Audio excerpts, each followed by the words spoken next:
Some people say that mass immigration into the United States can help reduce world poverty. Is that true? Well, no, it's not. And let me show you why. This gumball represents the 1 million legal immigrants that the United States has taken every year on average since 1990. Now, who in the world deserves our humanitarian compassion? The World Bank has one measure of the desperately poor of the world. They make less than $2 a day. And how many people make less than $2 a day in the world? We'll start with Africa. In Africa alone, there are 650 million people who make less than $2 a day. 650 million. And in India, another 890 million people, desperately poor. China adds another 480 million people, making less than $2 a day. And unfortunately, the rest of Asia has a heartbreaking 810 million people who the World Bank says make less than $2 a day. And finally, there's 105 million of Latin America's population that are desperately poor. All told, the World Bank says there are 3 billion people in the world, 3 billion people who are desperately poor, making less than $2 a day. That's 3,000 gumballs. And every year, we take 1 million and suggest that we've somehow made a humanitarian difference. Of course, we don't pull our immigrants from these desperately poor populations, do we?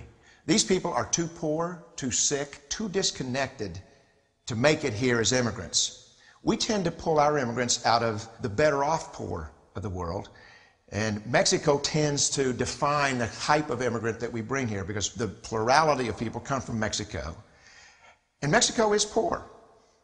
How many people in the world live in countries that have average incomes lower than that of Mexico?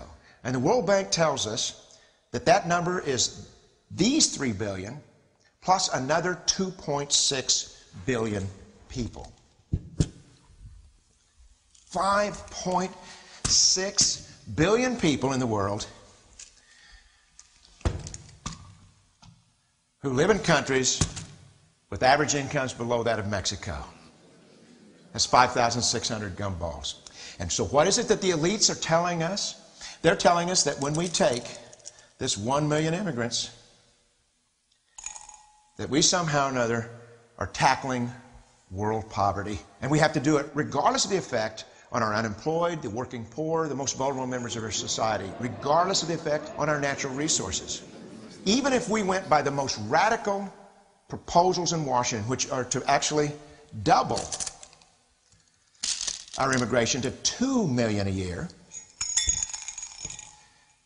which would totally overwhelm our physical, natural, and social infrastructures, we couldn't make a noticeable difference. And we may be really hurting the impoverished people of the world because the million that we do take are among the most energetic, often the better educated, certainly the most dissatisfied people that if they did not immigrate would be the agents for change to improve the lot of all the people in these countries.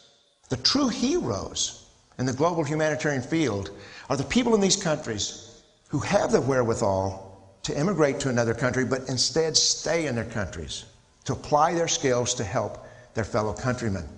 Unfortunately, our immigration system tends to entice these very type of people to abandon their countrymen.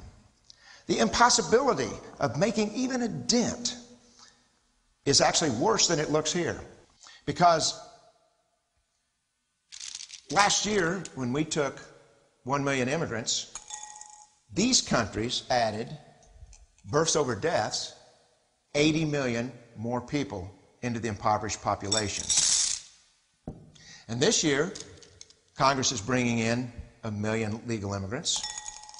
And this year, according to the United Nations, these countries are expected to add another 80 million people. And next year, you can be quite sure that Congress, unless stopped by the American voters, will bring in another 1 million immigrants. And these countries, unfortunately, will be adding another 80 million people into these impoverished nations. We could take 5 million a year. But we'd never get ahead of what's happening in these countries. Not in this century. Don't you see? Immigration can never be an effective or significant way to deal with the suffering people of the world. They have to be helped where they live. 99.9% of them will never be able to immigrate to a rich country. There's no hope for that. They have to bloom where they're planted. The only place that 99.9% of these people can be helped is where they live. Let's help them there.